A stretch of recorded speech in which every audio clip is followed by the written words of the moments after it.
पुण्यातून पुण्यातील सासवडमध्ये चोरट्यांकडून थेट ईव्हीएम मशीनची चोरी करण्यात आली आहे। सासवडच्या तहसील कार्यालयातून चोरट्यांनी ईव्हीएम मशीन पळवलंय आणि ईव्हीएम चोरी करताना हे चोर सीसीटीव्ही कॅमेऱ्यामध्ये कैद झाले। 40 मशीन तपासणीसाठी ठेवण्यात आलेले होते आणि त्यापैकी एका मशीनची चोरी झालेली आहे आणि सासवड पोलीस ठाण्यामध्ये अज्ञाताविरोधात गुन्हाही दाखल करण्यात आला आहे। या ठिकाणी आणि पोलिसांचा तपास नेमका कसा सुरू आहे आमच्या प्रतिनिधींनी या ठिकाणी जाणून घेतलंय, आपण पाहूयात।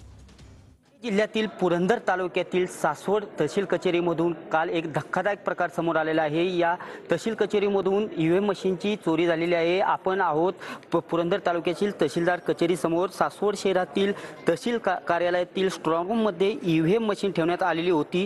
अधिकाऱ्यांकडून मिळालेल्या माहितीनुसार 2 दिवस शनिवार आणि रविवारी तहसील कार्यालयात सुट्टी होती।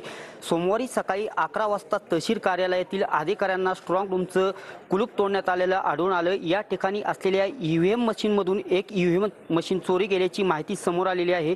सासवड पोलीस स्टेशनचे कर्मचारी, फिंगरप्रिंट आणि एक्सपर्टची टीम, एलसीबीची टीम असे पोलिसांचे पथक या ठिकाणी दाखल होऊन गुन्हा देखील दाखल करण्यात आलेला आहे व पुढील तपास पोलीस करीत आहे। आरोपींचे सीसीटीव्ही फुटेज मिळालेला असून पुढील तपास पोलीस करीत आहे। तरी हा तपास कधी लागणार आणि ही धक्कादायक प्रकार ईव्हीएम मशीनचा झालेला आहे। यामुळे तालुक्यात नव्हे तर राज्यभरात ह्या वेगळी चर्चा सुरू झालेली आहे। तर पोलीस या घटनेचा आणि आरोपी कधी सापडणार हे देखील पाहणं महत्त्वाचं ठरणार आहे। दीपक कापरे, TV9 मराठी, सासवड। आणि सत्तेचं लोणी खाण्यासाठी तर ईव्हीएमची चोरी झाली नसेल ना, असं रोहित पवार यांनी म्हटलंय।